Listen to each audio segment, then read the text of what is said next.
ओम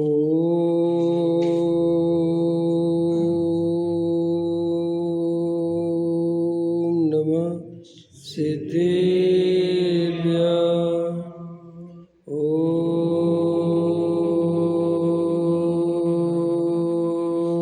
नमः सिद्धेभ्यः।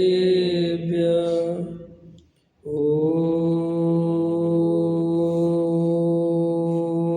नमः सिद्धेभ्यः। निर्मल ज्ञान पर कम कलंक डहे भी अपाल दौ जेड़ परु हे परम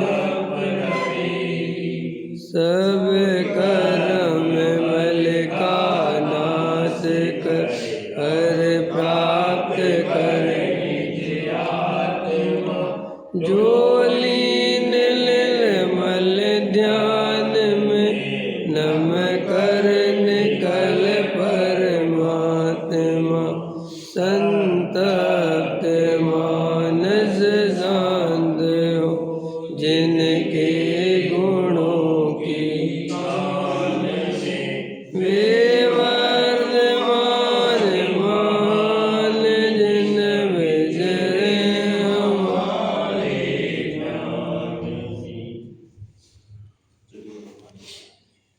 योगसार ग्रंथ है। योगसार प्रवचन के रूप में छपा है। पृष्ठ क्रमांक 23, गाथा नंबर 15 अपन चल रहे थे। पुण्य कर्म मोक्ष सुख नहीं दे सकता, ये बात अपनी चल रही है। देखो गाथा पाठ पढ़ लेते हैं। निज आत्मा जाने नहीं हर पुण्य ही करता रहे तो सिद्ध सुख पावे नहीं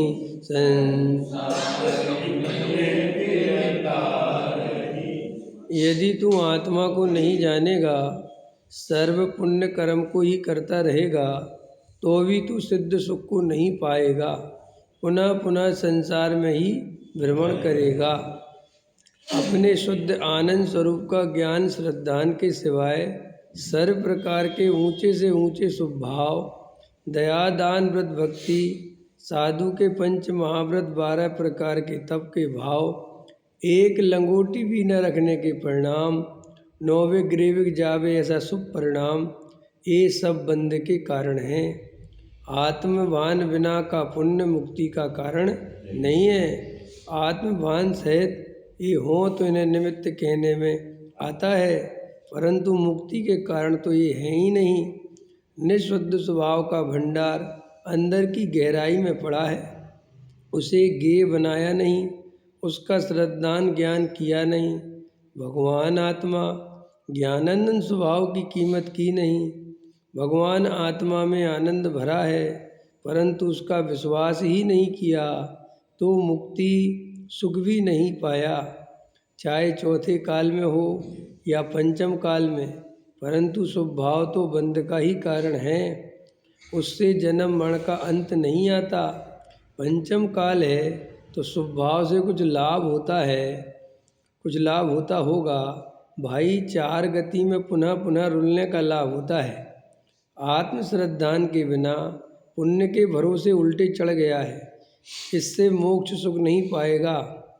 ये तो 4 गति में ही परिभ्रमण का मार्ग है, इससे जन्म मरण का अंत होने वाला नहीं। देखो बहुत साफ साफ आचार्य अपने को योगेंद्र देव कह रहे हैं कि अगर यह जीव केवल पुण्य ही करता रहेगा और निज आत्मा को नहीं जानेगा तो इसे सच्चे सुख की प्राप्ति नहीं होगी। अब अपन को गहराई से विचार करना है कि अपन इस पर्याय में आत्मा को जानने के लिए कुछ कर रहे कि नहीं कर रहे, क्योंकि आत्मा को जानने के लिए आत्मा की सच्ची रुचि होनी चाहिए और पुण्य की रुचि बिल्कुल नहीं होनी चाहिए। समझ में आया? पुण्य तो वैसा ही दिखना चाहिए जैसा पाप है। चाहे हम घर गृहस्थी चलाएं और चाहे मंदिर पूजा पाठ भक्ति स्वाध्याय करें, सब बंदे के कारण हैं। अगर इसमें जरा सा भी अपने को ऐसा लगता है कि दया दान पूजा भक्ति करके हमने कुछ विशेष काम कर लिया है, तो आचार्य कहते ये लक्षण इस बात का है कि ये जीव अभी मिथ्या दृष्टि है और इसके अभी 4 गति में रुलने का समय चल रहा है। जिसका 4 गति से रुलने का समय निकल गया और जिन्हें अब संसार परिभ्रमण छूटने वाला है, उन्हें पुण्य पाप के समान ही दिखाई देने लगता है। उन्हें ना पुण्य में रस रहता है और ना पाप में रस रहता है। समझ में आया? न वो पाप में रहना चाहता है ना पुण्य में रहना चाहता है, वो तो अपने स्वरूप में ही रहना चाहता है। ये अलग बात है कि साधक जीव आत्मा में स्थिर नहीं होने के कारण बाहर में उपयोग आने पर वो उपयोग 2 प्रकार से परिणमित होता है। या तो जीव शुभ भाव रूप परिणमित होता है या अशुभ भाव परिणमित होता है। लेकिन शुभ भाव भी है और अशुभ भाव भी है। चूँकि ज्ञानी को अपने त्रिकाली ध्रुव भगवान आत्मा से सच्चा प्रेम हो गया है, तो उसे सब जीवों में भगवान दिखाई देता है, तो किसी भी जीव को कष्ट देने का भाव नहीं आता। इससे उसके अहिंसा प्रकट हो जाती है। बाहर में किसी से झूठ बोलने का भाव नहीं आता। समझ में आया? किसी को ठगने का भाव नहीं आता, तो झूठ छूट जाता है, चोरी छूट जाती है। समझ में आया? कुशील का भाव, समझ में आया? जो तो दुखी आदमी हैं जो बहुत कुशील के सेवन में लगे हैं, परेशान हैं, जो ज्ञानी है उनको आत्मा का आनंद आता है, तो वो प्रवृत्ति भी उनकी सहज ही कम पड़ जाती है। और परिग्रह का भाव तो अज्ञानी के होता है। अज्ञानी को बहुत आरंभ परिग्रह की चाह है, बड़ी बड़ी बिल्डिंगें बन जाएं और पैसा। क्यों? क्योंकि उसे आत्मा का भान है नहीं, तो बेचारा रुपया पैसा मकान दुकान इनसे इकट्ठा कर करके मैं सुखी हो जाऊंगा, इस मान्यता पूर्वक वो परिग्रह इकट्ठा करता है। और जो जीव परिग्रह इकट्ठा करेगा वो तो सारे पाप करने ही पड़ेंगे, क्योंकि परिग्रह सब पापों की जड़ है। समझ में आया? अगर आप करोड़पति अरबपति बनने के सपने देखेंगे तो आपको हिंसा भी करनी पड़ेगी, झूठ भी करना पड़ेगा, चोरी भी करनी पड़ेगी। समझ में आया? और लोग सप्त व्यसनों की व्यवस्था करके देते हैं अपने ग्राहकों को खुश करने के लिए। समझ में आया? तो ये सब महापाप करने पड़ेंगे। लेकिन ज्ञानी को सहज ही जब समझ में आ ही गया कि मेरा आत्मा ही मेरे सुख का कारण है, मेरे सुख मेरे ही अंदर हैं, बाहर में कुछ है ही नहीं, तो उसकी पाप प्रवृत्ति कम होती है। और देव शास्त्र गुरु के प्रति जो उनने भगवान आत्मा बताया, जो मंदिर में जाके वीतरागता दिखाई देती है, स्वाध्याय में जो आत्मा की चर्चा सुनने मिलती है, तो बार बार उसको वो सुनने का भाव आता है। इसका नाम शुभ भाव है। तो ज्ञानी के शुभ भाव सहज होता है, समझ में? और पाप आदि भाव कम होते हैं। सो अज्ञानी ये समझता है कि ज्ञानी होने के लिए दया दान पूजा भक्ति करना चाहिए, तो वो क्या करता है? आत्मज्ञान के बिना दया दान पूजा भक्ति में लगा रहता है। स्वाध्याय में भी बहुत कम लोग लगते हैं, से केवल दया दान पूजा भक्ति व्रत शील संयम क्रियाकांड। समझ में आया कि नहीं आया? क्योंकि उनको ऐसा लगता है कि ये करेंगे तो इससे धर्म हो जाएगा। ये बिल्कुल नेचुरल है। ये तो बहुत अपन भी यही मानते थे, उसमें क्या है। ये तो अभी पूज्य गुरुदेव श्री का तत्व ज्ञान अपने हाथ में आया तो अपनी मान्यता पलट गई। और अभी जिनके हाथ में पूज्य गुरुदेव श्री का तत्व ज्ञान नहीं है, वे तो अभी भी इसी मान्यता से दया दान पूजा भक्ति व्रत शील संयम उपवास करते रहते हैं कि स्वर्ग मिल जाएगा, परंपरा से मोक्ष मिल जाएगा और दया दान पूजा भक्ति से धर्म हो जाएगा। ये बहुत जन्मों जन्मों की मान्यता है। ये मान्यता छुड़ाना बच्चों का खेल नहीं है, बहुत भारी पड़े। इतना स्वाध्याय सुनने के बाद भी पुण्य में से धर्म बुद्धि, कर्तृत्व बुद्धि, एकत्व बुद्धि नहीं निकलती। स्वभाव तो करना ही चाहिए, करना बहुत जरूरी है। अरे पाप में चले जाओगे, ऐसी ऐसी बातें करता रहता है और आत्मा से प्रेम है नहीं। अरे जिसे आत्मा से प्रेम होगा वो पाप में क्यों जाएगा? वो तो आत्मा में जाएगा। अब तुझे आत्मा से प्रेम है नहीं, तो तुझे पाप में जाना ही जाना है। तू तो स्वभाव में भी रहकर पाप में जाता है कि कैसे साहब? अब उपवास कर लिया, उपवास कर लिया लेकिन अंदर तो भयंकर मायाचारी, पैसे में सुख बुद्धि, एकत्व बुद्धि। अरे श्रद्धा का पाप बड़ा पाप है। क्यों? पर श्रद्धा का पाप बड़ा पाप क्यों है? क्योंकि श्रद्धा का पाप 24 घंटे होता है, और जो चारित्र मोह का पाप है वो बहुत कमज़ोर है, बहुत क्षणिक। नहीं समझ में आया? श्रद्धा का पाप प्रतीति से चलता है। जैसे मेरी परद्रव्य में एकत्व, ममत्व, कर्तृत्व, भोक्तृत्व बुद्धि है। ये मकान मेरा है, इसका स्वामी मैं हूँ। ये शरीर मेरा है, इसका कर्ता भोक्ता मैं हूँ। ये पत्नी मेरी है, ये बच्चे मेरे हैं। ये जो मान्यता है मेरी, इसका नाम मिथ्यात्व है। और इससे घोर संसार का बंध होता है, अनंत संसार का बंध होता है। अरे भूख लगी तो खाने के परिणाम आ गए, घूमने के परिणाम आ गए। ये सदा काल थोड़े ही है। भूख लगी 10 मिनट में भोजन हो गया, खाम की बात खत्म हो गई। लेकिन भोजन में सुख की कल्पना, समझ में आया? भोगों में सुख बुद्धि, ये 24 घंटे लोगों को उपयोग का पाप पाप लगता है। श्रद्धा का पाप पाप ही नहीं लगता। और जबकि असली पाप तो श्रद्धा का है। उपयोग तो क्षण में बदल जाता है। अभी देखो अपन स्वाध्याय में आ गए तो उपयोग जो है स्वभाव रूप हो गया, आत्मा की बात सुनने बैठ गया और समझ रहे।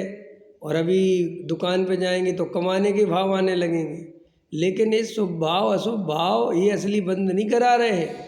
वो जो अंदर मान्यता है, मिथ्यात्व पड़ा है कि परद्रव्य मेरा है, ये देह मेरी है, इसका कर्ता भोक्ता मैं हूँ, असली बंद तो उससे हो रहा है। और हम लोग जो उपयोग के पाप को पाप समझते हैं तो अपन क्या करते हैं कि जो उपयोग को सही करते हैं, उपयोग सही हो। और उपयोग को सही करने का उपाय क्या है कि वो बाहर में देव, शास्त्र, गुरु, पूजा पाठ, भक्ति, इसको सोचता है व्रत उपवास, इससे उपयोग सही हो जाएगा। और सही होता ही नहीं।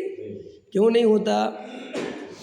क्योंकि उपयोग जो है वो तुम्हारी मान्यता का अनुसरण करता है। अब जब रुचि परद्रव्य की है ही, मैं कितने लोगों को जानता हूँ जिन लोगों ने ये बाहर से पाप होता है, घर में रहने से पाप होता है, व्यापार करने से पाप होता है, स्त्री पुत्र कुटुंब परिवार के बीच में रहने से पाप होता है, ये मान्यता थी तो छोड़ के भाग गए और निर्वृत्ति ले ली, लेकिन पाप नहीं छूटा। क्योंकि वो पाप छूट ही नहीं सकता। क्या फर्क पड़ता है तुमने दिल्ली में राग किया कि तुमने तीर्थ पे जाके राग किया? क्या फ़र्क पड़ता है तुमने अपने बच्चों से राग किया कि शिष्यों से राग किया? क्या फ़र्क पड़ता है तुमने घर की व्यवस्था बनाई कि मंदिर की व्यवस्था बनाई? क्या फ़र्क पड़ता है? समझ में आएगा? घर का बना हुआ भोजन खाया कि वहाँ पे शोले में जाके खाया? क्या फ़र्क पड़ता है इन बातों से? इनमें कोई बहुत ऐसा थोड़ी कि कोई तंत्र है कि बहुत बड़ा काम हो, तो सब व्यवस्थाएं हैं, उसमें क्या बात है भाई? संसार में इन बातों में कोई दम नहीं जिनको अपन ने बहुत बड़ा माना। देखो जब कभी कभी व्यवहारियों का संयोग होता है, सागर गए थे, जैसे व्यवहारी मिलते ना बहुत सारे, समझ में आया कि नहीं आया? हमारे भी ताऊ जी है, 1 लाख जाप करते रहते हैं। हाँ, नियम 1 लाख जाप महीने की, इतनी जाप वो लगा रखी है, घड़ी सी एक हाथ में पहन रखी है, समझ में आया? पढ़ दे। और जब बात करो तो अंदर कसाई के अलावा कुछ नहीं है, राग द्वेष के अलावा कुछ नहीं है, प्रेम वात्सल्य भाव तो पता ही नहीं कहाँ होता है। बस कोई उपवास कर रहा है, कोई व्रत कर रहा है, कोई कुछ कर रहा है, पता ही नहीं। समझ में आया कि नहीं आया? हमारे परिवार के लोग मिलते ना, अपन कहो कि क्या कर रहे हो? हमारा आज चतुर्दशी का उपवास है। अच्छा, अपन बोल देते बात में, तो क्या समझते हो उपवास? अरे तुम फालतू बातें मत करो, हमारा जैसा हो रहा होने दो। वो भी जानते हैं सही है। क्या है? नहीं जानते मानते कुछ नहीं, महाअज्ञानी है, संसारी मोही। इतना पुण्योदय लेके नहीं आएगा कोई सत्य सुना दे। समझ में आया? सत्य सुनने का पुण्य बड़े भाग्य से मिलता है। अरे सत्य सुनाने वाले मिलते कहाँ हैं? कितने मुझे तुम्हें एक की बता रहा हूँ, ऐसे लाखों करोड़ों जीव लगे पड़े हैं, महाराजों के पीछे दौड़ रहे हैं, व्रत उपवास कर रहे हैं, नियम पाल रहे हैं, और अंदर घनघोर मायाचार, परिग्रह की भावना, करोड़पति की भावना, ईर्षा भाव। उपवास भी चल रहा है और छोटे भाई पे पैसा ज़्यादा हो रहा है तो ईर्षा भाव चल रहा है। उपवास भी चल रहा है, नियम व्रत भी पाल रहे हैं, समझा, वो मायाचार चल रहा घनघोर। कि क्रियाकांड ऐसे ही होते हैं ये सब, ये मायाचारी के बिना नहीं होते। इनमें उपादेय बुद्धि, धर्म बुद्धि, कर्तृत्व बुद्धि होती है। मिथ्या दृष्टि स्वभाव बिना धर्म बुद्धि के, बिना एकत्व बुद्धि के करते ही नहीं है। वो तो क्रियाकांड पालेगा तो वो अहंकार करेगा ही करेगा, ये 100% समझ लो। इसलिए मैं तो ये कहता हूँ कि भाई दुनिया को जो कहना है कहने दो, ईमानदार बनो, छोड़ दो शुभ अशुभ भाव का भेद। शुभ भाव हो तो, अशुभ भाव हो तो, कि नहीं साहब ऐसे में तो अशुभ भाव ही होगा। अरे तो अशुभ भाव होगा तो निकल के आएगी तेरी असलियत, कि तेरे अंदर ओरिजिनल शुभ भाव भी नहीं है, नकली शुभ भाव था। और तुझे कम से कम फ्री छोड़ा तो निकल तो गया। समझ में आया कि नहीं है? जैसे जैसे उदाहरण के लिए तो समझ में आया, सर्दी जुकाम हो जाता है तो कई लोग नाक सुरखते ही चले जाते हैं, अंदर ही अंदर, बाहर नहीं निकलने देते। अरे भैया काहे को परेशान है, बाहर निकाल देना उसको। नहीं नहीं नहीं, कुछ नहीं, अरे अंदर है तो छोड़ उसको। अब देखो ठीक है, बाहर निकाल तो बाहर निकालने की विधि है। दबा के बाहर निकालेगा तो नहीं निकलेगी, दबा के बाहर समझते हो। अब कई लोग नाक इधर पकड़ लेंगे और छिड़ के, तो तुमने दबा दी तो भाई उसकी सांस कुछ जगह तो है नहीं, तो निकलेगी नहीं। अब समझ गए नहीं है, ऐसे निकालोगे तो निकलेगी नहीं। उसको निकालने की विधि क्या है कि यहाँ हाथ मत लगा, जोर से निकाल, यहाँ साहब यहाँ छप जाएगी, छप जान दे, समझा, फिर कपड़े से पोंछ लेना, लेकिन वो तब ही निकलेगी। ऐसे ही तू ये शुभ अशुभ भाव की कल्पना करके अंदर कसाय दबा के रखता है, और ऊपर से क्या है कि जिस शुभ भाव की चादर उड़ लेता है, दया दान पूजा पाठ भक्ति की, और अंदर भयंकर कसाय पड़ी रहती, और उसको ऐसा लगता है कि अगर मैं अपने आप को फ्री छोड़ दूंगा तो मैं पाप में, अरे तू पाप में ही है, पाप में चला वाला थोड़ी जाएगा, पाप में ही खड़ा है। ये तो तू क्रिया कांड बाहर का जैसे कोई ब्रह्मचारी है, चद्दर उड़ लेता है, समझा, भेष बना लेता है, तो उससे कहो जो भेष क्यों बना लिया तुमने, समझा, कि दुनिया मुझे ब्रह्मचारी समझेगी। साहब तो दुनिया ब्रह्मचारी समझेगी, लेकिन तू ब्रह्मचारी है कहाँ, है समझ में कि नहीं? वो भेष बना के, चद्दर उड़ उड़ के, छोटे बाल करा के अपने को ब्रह्मचारी मानता है, अंदर से ब्रह्मचारी है ही नहीं। कि साहब आपको कैसे पता है? उसको खुद को पता है, कसाय से युक्त है वो। अरे ब्रह्मचारी जीव बहुत कसाय रहित होता है, साध्वी प्रतिमा वाला होता है। उसके जो मायाचार, झूठ, फरेब, ये सब दुनिया भर के ठटकरम एक ब्रह्मचारी त्यागी वृत्ति के नहीं होते। मुनिराज तो बहुत दूर की चीज़ है। ये तो ब्रह्मचारी अच्छा पंचगुण स्नान वर्ती श्रावक तुम्हें सही मिल जाए ना, तो तुम उसके सामने नतमस्तक हो जाओ। ये तो क्या है कि सब नकली, अब नकली घी खाने मिल रहा है, तो असली घी क्या होता है ये पता ही नहीं है अपने को। बाबा रामदेव से उम्मीद करी कि जो असली देगा, वो भी नकली दे रहा लोगों ने, समझा। ऐसा होता है ना कि भाई अपन को क्या है, अपन ने वास्तव में असली मुनिराज देखे ही नहीं, अपन ने असली त्यागी वृत्ति देखे ही नहीं, अपन ने असली पंडित देखे ही नहीं, सब नकली हाथ में आया, तो अपन नकली में ही अब असली मानने लग गए। समझ में आया? असली जब मिल जाता है तो ऐसा लगता है कि बात क्या है, समझा। लेकिन क्या करे, आचार्य कहते इसको भी असली की पहचान करने की पड़ी नहीं। आत्मा की रुचि है नहीं, भोगों की संयोगों की रुचि है, और ये पुण्य पाप की रुचि है। पुण्य का फल अच्छा है, पाप का फल बुरा है, पुण्य से अनुकूलता मिलेगी। कितने संत साधु खुल्लम खुल्ला बोलते, पुण्य करोगे तो सब बढ़िया बढ़िया मिलेगा, माला फेरोगे तो बढ़िया मिलेगा, भगवान का अभिषेक करोगे तो सुख संपत्ति बढ़ेगी। लगे हैं बेचारे अभिषेक करने, लगे भाग रहे हैं। उन्हें भगवान से, वीतरागता से, धर्म से क्या लेना देना, उन्हें तो माया चाहिए भाई, पैसा चाहिए। अब भगवान का अभिषेक करने से आती तो भगवान का अभिषेक करेंगे, और शंकर जी के ऊपर जल डालने से आती तो वहाँ डाले आएंगे। अपने को क्या फ़र्क पड़ता है, अपने को तो मूल में क्या चाहिए, पैसा। समझ में आया? ये कोई ऐसा धर्म अलग चीज़ है, तो आचार्य अपने को समझाते हैं कि ये पुण्य कर्म से तू जो डरता है कि पुण्य छोड़ देंगे तो पाप में चले जाएंगे, नहीं भाई, पुण्य छोड़ने से पाप में क्यों जाएगा, आत्मा में जाएगा ना। तू आत्मा है, तुझे बात समझ में आ गई। तो ये बाहर में जो पुण्य करता है और उसमें उपादेय बुद्धि रखता है, धर्म बुद्धि रखता है, वो मिथ्यात्व है। और ऐसा जीव कभी भी सम्यक दर्शन को प्राप्त नहीं कर सकता, चाहे वो कितना ही कुछ कर ले। इसलिए जिन जीवों के अंदर स्वभाव में उपादेय बुद्धि है, करना तो चाहिए, करना तो चाहिए, वे जीव कभी भी सम्यक को प्राप्त नहीं होंगे। पुण्य और पाप, शुभ और अशुभ भाव दोनों ही बंध के कारण दिखने चाहिए, दोनों में ही अरुचि होनी चाहिए।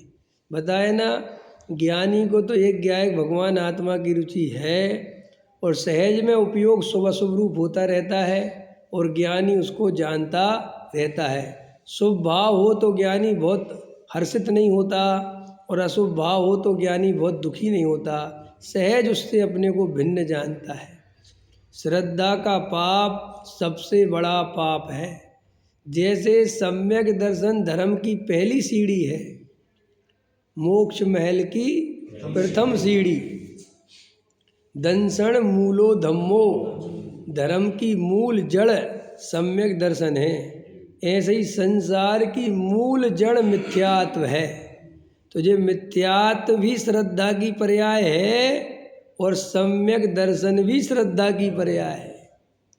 तो जो श्रद्धा का खेल है वो सबसे बड़ा खेल है। हमें और आपको उपयोग उपयोग की चिंता नहीं करना, क्रियाकांड की चिंता नहीं करना, अंदर में श्रद्धान क्या चल रहा है, अंदर में मान्यता क्या चल रही है, इसको चेक करना भाई। अंदर में हमारे परिग्रह में उपादेय बुद्धि चल रही है, अंदर में हमारे शरीर की क्रिया में कर्ता बुद्धि चल रही है, व्रत उपवास में धर्म बुद्धि चल रही है। अब आचार्य कहते इस मान्यता पूर्वक तू साधु भी बना रहे, क्या बना रहे, तो भी तुझे सम्यक दर्शन मिलने वाला नहीं है। सम्यक दर्शन साहब, स्वर्ग तो मिलेगा ना। देखो ये सब स्वर्ग की घंटी भी तुम्हारे गले में जबरदस्ती बंधी है, समझ में आया कि नहीं आया। अरे स्वर्ग भी सम्यक दृष्टि ज्ञानियों को मिलते हैं, बाकी ये तो भूत पिशाच यक्ष राक्षस हो जाते हैं, उसका नाम भी स्वर्ग रख देते हैं लोग। लोगों को ही पता नहीं कुछ भी कि स्वर्ग क्या चीज़ होती है, सब सोचते ऊपर चले गए तो बस हो गए। अरे देव गति में इतने 10 प्रकार की छोटी जातियों के देव होते हैं, किलबस, भूत, पिशाच, यक्ष, राक्षस, ये सब छोटी जाति के देव होते हैं और बहुत तकलीफ में रहते हैं, समझ में आया। इन पे ऊपर वाले देव जैसे होते हैं द्वारपाल, एक द्वार चौकीदार होता है, एक देव वो चौकीदारी करता है वहाँ, समझ में आया कि नहीं आया। कोई देव उनकी सवारी करता है, कोई उनकी पहरेदारी, कोई उनकी व्यवस्था, कोई जैसे जी अपन राजपाट होते ना, जैसे नौकर चाकर होते, ऐसे बहुत सारे देव तो नौकर चाकर होते हैं वहाँ पर। तो साहब ऊपर वाले स्वर्गों में कैसे जाते हैं, सम्यक दर्शन सहित जाते हैं। और वो जो नौवे ग्रेविक वाला है ना, वो समझना, तुम अपन को कुछ अपन ध्यान नहीं देते। नौवे ग्रेविक वाला हमारे तुम्हारे जैसे ग्रस्त नहीं जाते हैं, नौवे ग्रेविक वो साधु द्रव्यलिंगी जाता है, और वो भी ईमानदार साधु, ये बेईमान साधु नहीं थे, जो लड़ाई झगड़े करने वाले, छल कपटी, मायाचारी, ये तो सीधे नरक में घुस जाते हैं। क्यों, ये बहुत पाप करते हैं, ऊंचा पद रखकर अभिमान का पोषण करते हैं, अपने को बड़ा दिखाते हैं, गाली बकते हैं, लोगों से गलत शब्द बोलते हैं, अहंकार में लिप्त रहते हैं, भोगों के अभिलाषी होते हैं। समझ में आया कि नहीं आया। एक कितने ही बड़े साधु बने फिर रहे हों, भले ही उनको दुनिया पूज रही हो, इसका फल नरक निगोद है,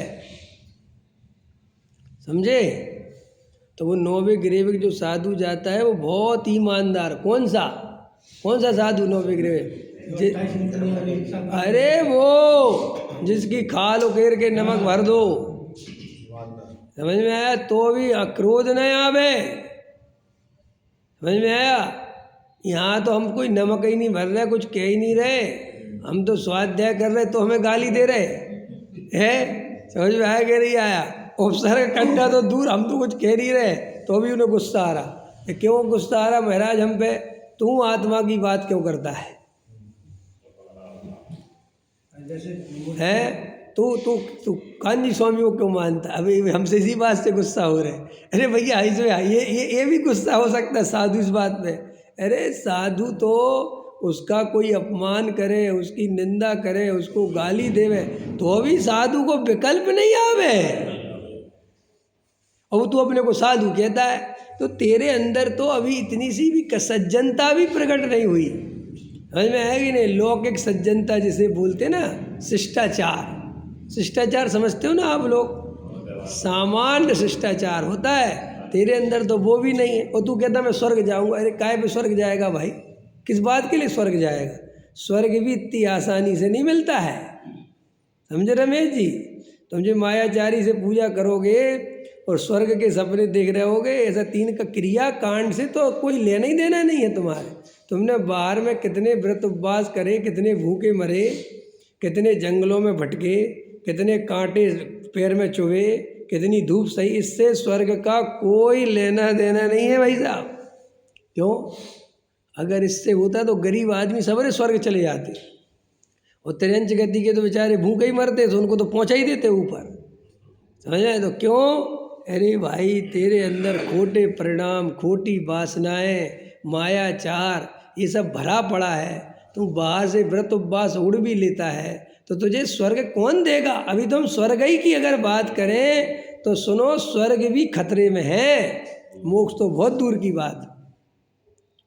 तो आचार्य कहते हैं कि ये मायाचारी भायाचारी से स्वर्ग नहीं मिलते बिल्कुल भी। ये बाहर के क्रिया कांड से क्या, ये तो जड़ की क्रिया है प्योर। आप समझे नहीं? जैसे मैं आज स्वाध्याय कर रहा हूँ, ठीक है, और आप सुन रहे हो, तो उपयोग मेरा स्वाध्याय सुनाने में, लेकिन मेरे अभिप्राय में स्वाध्याय करूँगा तो लोग मुझे बड़ा पंडित मानेंगे, मान सम्मान देंगे। तो ये जो अभिप्राय की वासना है, इससे मुझे जो पाप का बंध हो रहा है, उसके सामने स्वभाव का बंध कुछ भी नहीं हो रहा है। क्यों नहीं हो रहा? अरे भाई ये स्वाध्याय कराने का जो परिणाम है, ये तो अभी आधा घंटा बाद खत्म हो जाएगा, लेकिन ये स्वाध्याय कराने से मुझे लोग प्रशंसा देंगे। ये जो उपादेय बुद्धि है ये 24 घंटे की है, तो उपयोग का पुण्य आधा घंटा का और श्रद्धा का पाप तो कहाँ जाएगा? अब चाहिए स्वर्ग? अरे ये झुंझुने हैं सब, कुछ नहीं मिलना स्वर्ग फर्ग। सम्यक दर्शन प्राप्त करोगे तो स्वर्ग भी मिलेगा और मोक्ष भी मिलेगा। सम्यक दर्शन के बिना मोक्ष तो कभी मिलेगा ही नहीं, स्वर्ग भी खतरे में ही समझना। नहीं साहब, इतने सारे देव बनते, हमने बताया ना, सब यक्ष राक्षस भूत पिशाच सब बन जाते हैं। सम्यक दर्शन के बिना किसी देव की देवी बन जाओगे, और सम्यक दर्शन के बिना स्त्री होने में देर थोड़ी लगनी है तुम्हें। बन जाना वहाँ 32 देवियों में से एक में तुम्हारी गिनती हो जाएगी, मरती रहना। 3 पल्ले की आयु होती है उसकी, और वहाँ पे जो गए फिर इधर आ जाता है घूम घाम के। तो वहाँ भोगों के अभिलाषी व अनुकूलता में एकत्र बुद्धि होने से एक इंद्रिय की पर्याय में चला जाता है। अभी बात मानो तो मानो, नहीं मानो तो मत मानो। तुम्हें अपने ब्रजशील पे भरोसा हो तो करते रहो, हम तो सच्ची बता रहे हैं। ये ब्रजशील संयम कुछ नहीं बचा सकते अपने को, समझ में आया कि नहीं आया? हाँ, एक चीज़ बचा सकती है, उसका नाम तेरा स्वयं का आत्मा है, ध्रुव तत्व, ज्ञायक तत्व। एक उसकी अनुभूति करे, उसकी श्रद्धा करे, उसमें अपनापन करे, बस। आचार्य कहते अब तू निष्फिकर हो जा, तुझे अब कोई दुख देने में समर्थ नहीं। अरे आत्मा, बड़े पंडित साहब की रचना, प्रदेशत्व रूपी किला है, जो किसी से न कभी विदा है। कर्म रहते रागादि बाहर, बैठ पाए कदापि न अंदर। अरे ध्रुव की श्रद्धा हो जाए जीव को, सम्यक दृष्टि हो जाए, और नरक में भी चला जाए तो दुखी नहीं हो सकता। ऐसी आत्मा की अलौकिक महिमा है। अरे सम्यक दर्शन अनंत सुख का कारण है और मिथ्या दर्शन अनंत दुख का कारण है। भाई कैसे भी करके मिथ्या दर्शन का त्याग करो, किसी कीमत पर मिथ्या दर्शन मत आने दो अंदर में। भाई मैं आत्मा हूँ, पर द्रव्य में सुख नहीं, शरीर मेरा स्वरूप नहीं, ये जड़ है, राग आदि विकारी भाव है, विभाव है, मेरा स्वरूप नहीं है। ये बात अनंत काल से मैंने नहीं जानी, अनंत काल बीत गया, अनंत दुखों का कारण बस इतनी सी बात थी, अपने से अपनी दूरी, यही अनंत संसार का कारण है। मैंने अपने को नहीं पहचाना, मैंने ध्रुव की अनुभूति नहीं की, आत्मा अपने को नहीं माना, मूर्ख बना रहा, चतुर बना रहा, ये शुभ अशुभ भाव की बैतरणी में बहता रहा, शुभ भाव में धर्म मान लिया, भोगों में सुख मान लिया, समझ में आया, क्रिया कांड में धर्म मान लिया।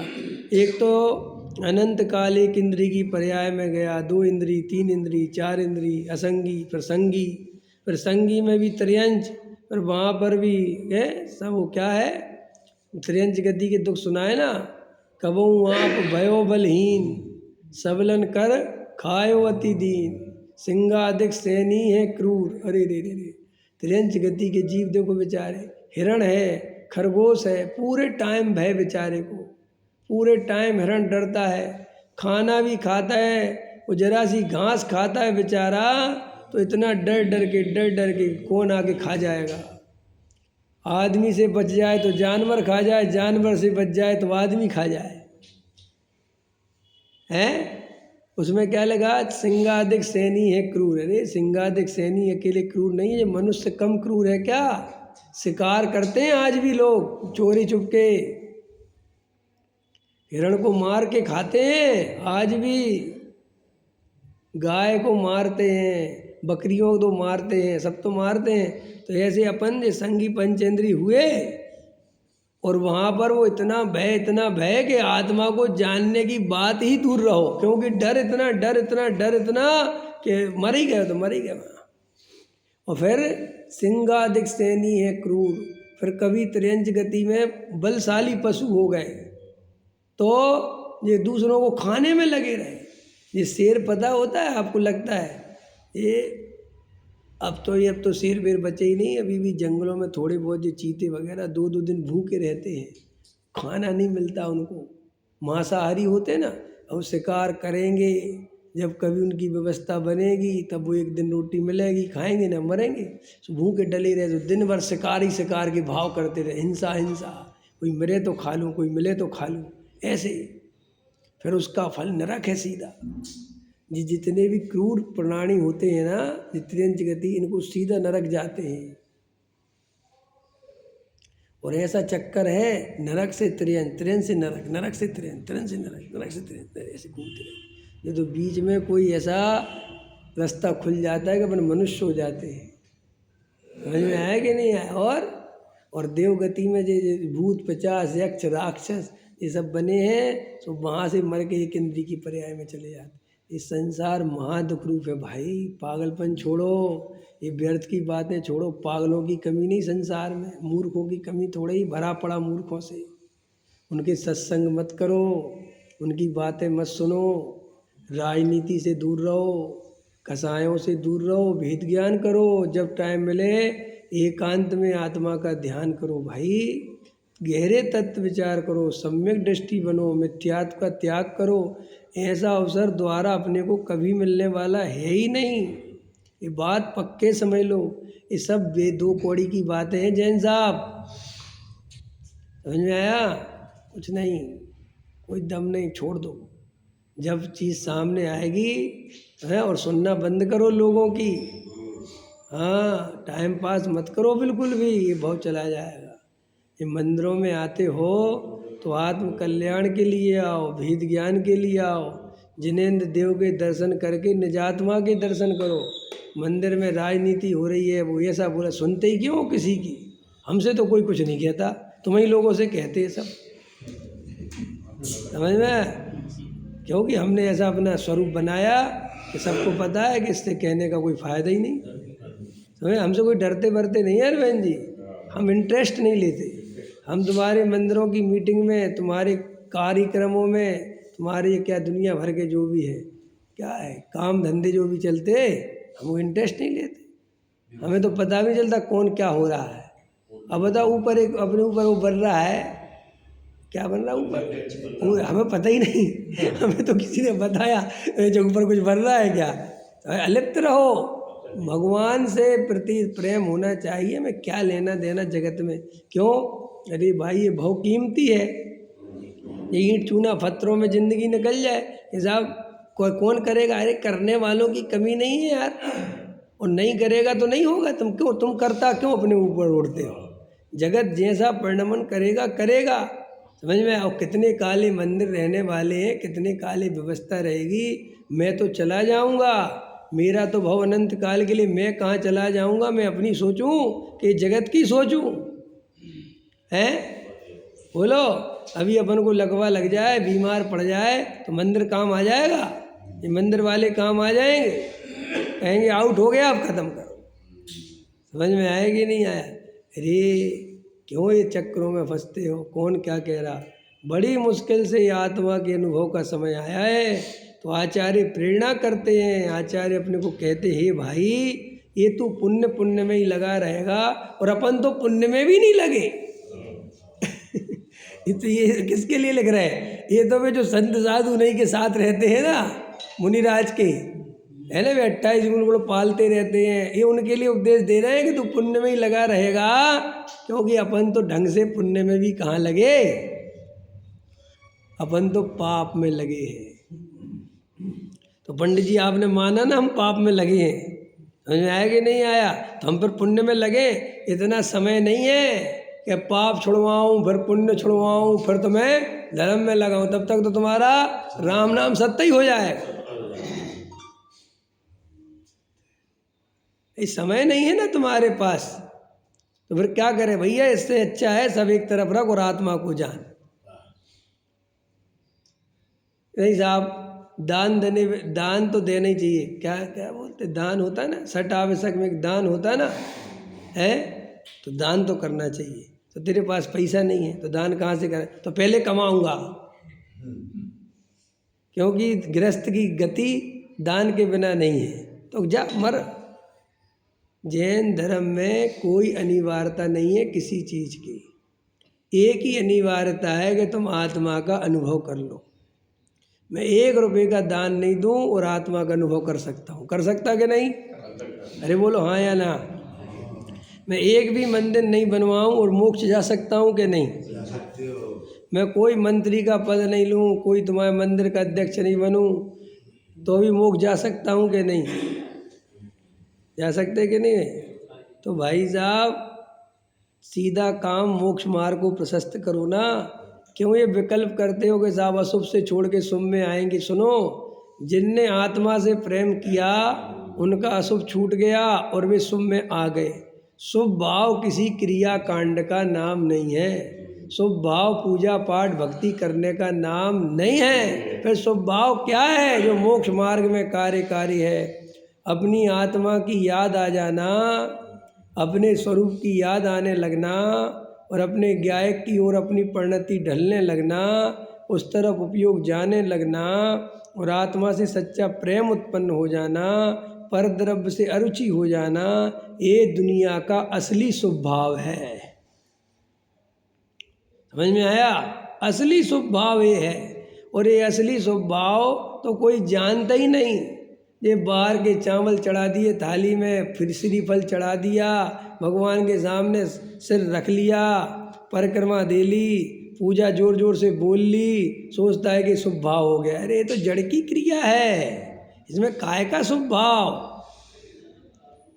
समझ में आया कि नहीं आया।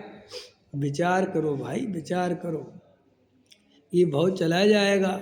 ये बात जो अपने को मिली, आचार्य कैसे करुणा करके समझाते। देखो पुण्य कर्म को ही करता रहेगा तो तू सिद्ध सुख को नहीं पावेगा, पुनः पुनः संसार में ही भ्रमण करता रहेगा। बोलो अब अपन को संसार दुख रूप लगता हो, संसार परिभ्रमण नहीं करना हो तो श्रद्धा के पाप को पहचानो।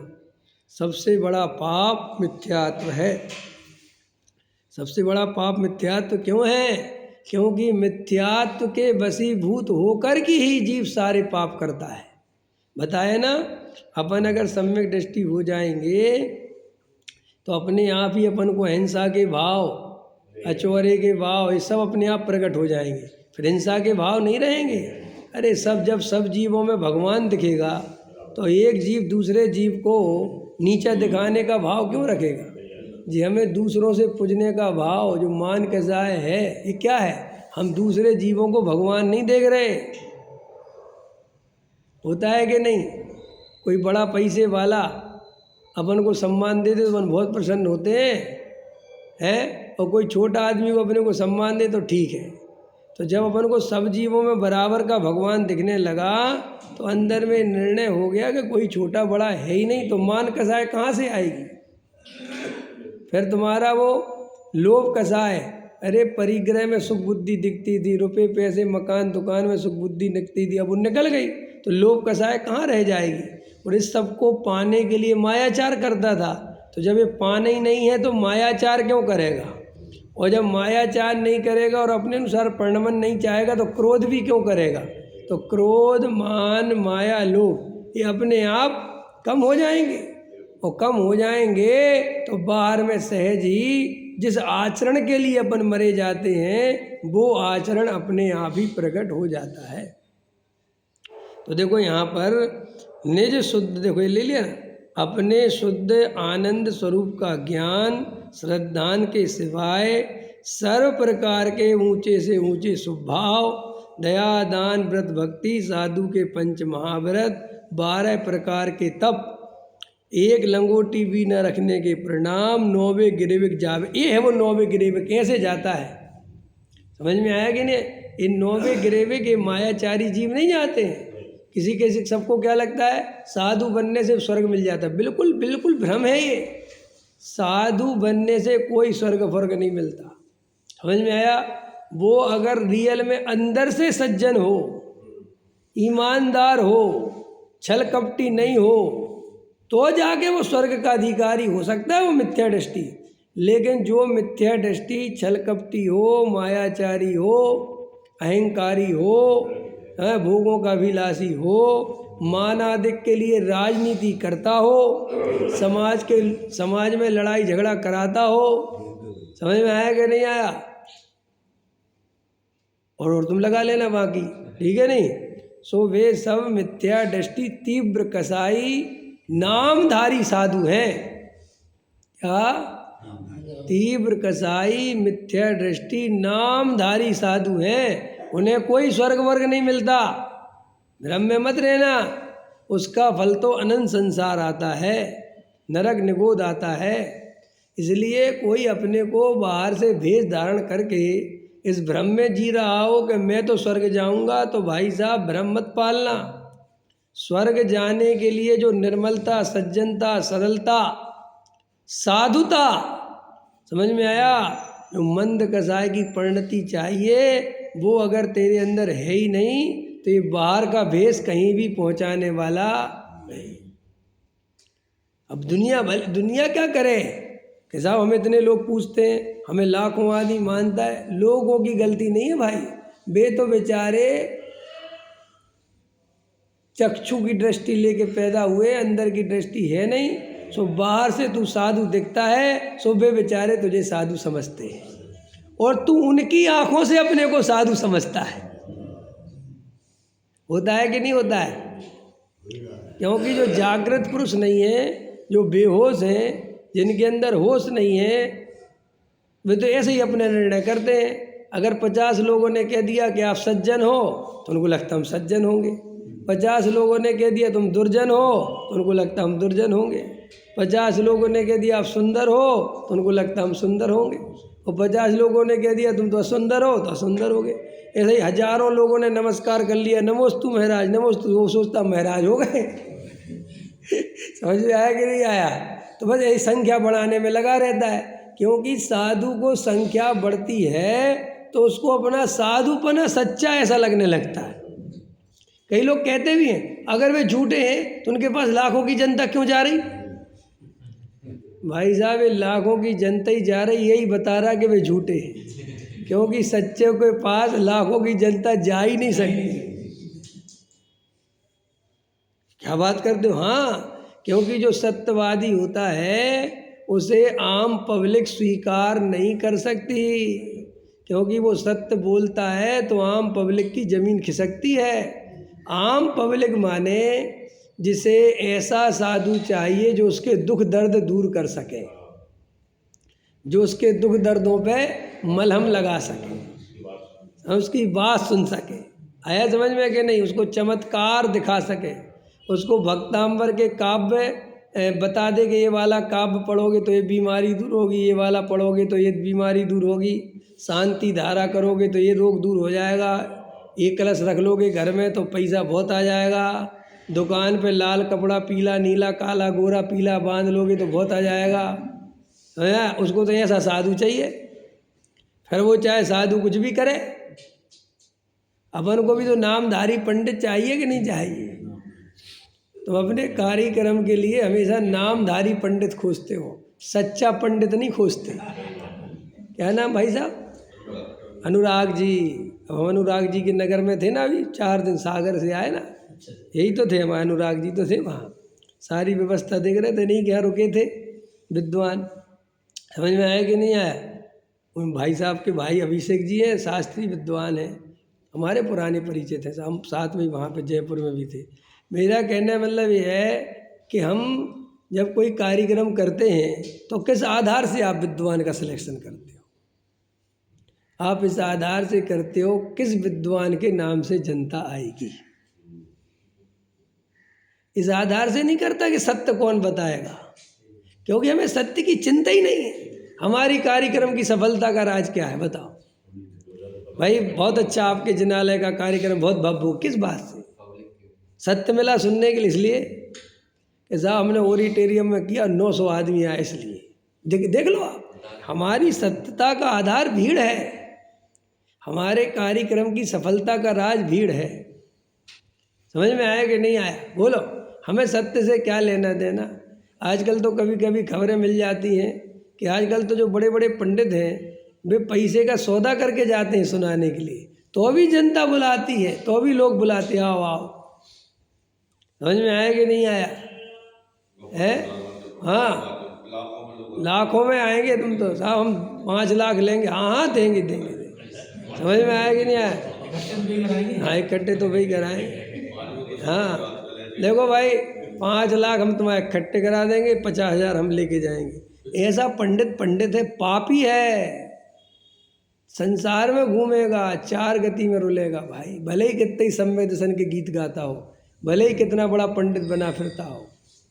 अरे धर्म के नाम पे पैसा मांगना, धर्म को आजीविका बनाना, महापापी। अरे अब उधर की छोड़ो, अभी तो अपने पुर संभालो उधर के पुरों की चिंता मत करो, यहाँ पे रायता कम थोड़ी फैला है? अरे भाई अपनी थाली में भी देखो भाई, दूसरों के दोष देखने से अच्छा है अपने दोष देखो। समझ में आया? अरे दूसरों की निंदा करने से अच्छा अपनी निंदा करो भाई। अपन कौन से रास्ते चढ़ गए, अपन कौन से सही सुधर गए? अरे जिन विचारों के पास पूज्य गुरुदेव श्री का तत्व ज्ञान नहीं है, वे ऐसे काम करें तो इसमें क्या आश्चर्य की बात है, नेचुरल बात है। लेकिन जिनके पास पूज्य गुरुदेव श्री का तत्व ज्ञान है, फिर भी वे लिफाफे के लिए परेशान हैं, पैसा लेते फिरते हैं, समझ में ठगते हैं, वे बड़े पापी हैं। कुएं के पास प्यासा मर जाए बड़ा बड़ा आश्चर्य की बात है। अरे रेगिस्तान में प्यासा मर जाए इसमें क्या आश्चर्य है? वहाँ के सेठिया मानाधिक का पोषण करें, लड़ाई झगड़ा करें तो चलेगा, क्योंकि उन विचारों के पास भगवान आत्मा की बात मुमुक्षु होके यहाँ पे लड़ाई झगड़ा करे तो धिक्कार है तेरे मुमुक्षु होने पे। यहाँ मानाधिक के लिए झगड़ा करे, मायाचारी करे, अरे रे रे, ऐसे पदों को तो तुरंत आग लगा दो जिनसे मेरा मुमुक्षुपना खंडित होता हो। मुझे नहीं चाहिए कोई पद कि तुमने साहब 10 लाख दिए थे, रख लो तुम 10 लाख, हमें नहीं चाहिए कुछ। कि साहब आप हमारे ट्रस्टी होंगे लेकिन हमें अब मान का पोषण नहीं करना। एक वहाँ पर हमें मिले, कर्रापुर के सज्जन थे वो, उनने कहा मेरे से, पंडित साहब आपका स्वाध्याय सुना हमने तो जब से, हमने तो सब पद छोड़ दिए, सब छोड़ दिया, और हमें अब समझ में आया 20 साल बाद कि मुक्ति का मार्ग क्या है। समझ में आया हमें, हम जब कब 30 साल से बने हुए हैं गुरुदेव के अनुयायी, हमें नहीं समझ में आता था करना क्या है। बोले आप मिले साल भर से तो अब समझ में आया कि करना क्या है भाई, अब रास्ता समझ में आया। बोले आपसे बहुत मिलने की भावना थी, आप यहीं मिल गए भाग्य से, और अपन तो बिल्कुल सुलझ गए। उस आदमी के बोलने से पता चलता है कि इसने कुछ पाया है। समझ में आया अनुराग जी, एक गप्पों से काम नहीं चलेगा, परंपरा से धर्म नहीं होता, दूसरे लोग हमारी प्रशंसा कर जाएं इससे धर्म नहीं होता रे भाई। अरे जगत क्या है भैया, ये तो अनंत बार ये सब पद प्रतिष्ठा पाए, बड़े बड़े मंदिर बनवाए, खूब भगवान विराजमान, पहली बार थोड़े करे। ऐसे लोग कहते थे जो भगवान विराजमान करेगा उसे मुक्ति मिल जाए, मूर्ख चंद।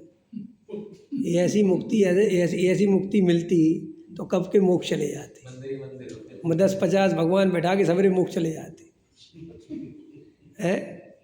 जैन धर्म पोपाबाई का राज नहीं, पागलपन है ये सब। समझ में आया? नहीं साहब कुछ नहीं होता, मूर्ख बनाने के धंधे, तुझे ठगने के धंधे, सब ठगने के। समझ में आया? तुझे चने के पेड़ पे चढ़ा देते हैं और तू खुश हो जाता है, क्योंकि तुझे भी तो ऐसे ही मुक्ति चाहिए कि मान भी मिल जाए और मुक्ति भी मिल जाए, भगवान विराजमान करने का श्रेय भी मिल जाए, मान भी मिल जाए, माला भी मिल जाए, और भगवान को विराजमान करने से मुक्ति मिलेगी ना। हाँ मिलेगी बेटा, तू तो लग जा, लगा रहे, संसार घूमता रहे। बच्चों जैसे खेल बना रखे अपन ने, धर्म कहाँ समझ में आए भाई। अरे धर्म तो आंतरिक परिणति, आंतरिक परिवर्तन का नाम है। अंतरंग में सच्ची आत्मा की रुचि जग जाए, सच्चा भेद ज्ञान हो जाए, एकांत जिसे प्रिय लगने लगे, भीड़ में से रस उड़ जाए, मान आदि की चाय निकल जाए, ऐसा जीव सम्यक दृष्टि होता है। और जो भी बाहर खेल खिलौनों से खेल रहा है, भले ही समय सार सुनता हो, जे बाहर के मान आदि के पोषण करना, समाज की चिंता करना, शुभ भाव में धर्म बुद्धि रखना, दूसरों की निंदा में रस लेते रहना, ये सब बाहर खेल खिलौनों से खेलना है। इससे धर्म का कोई संबंध, विचार करना सहजा।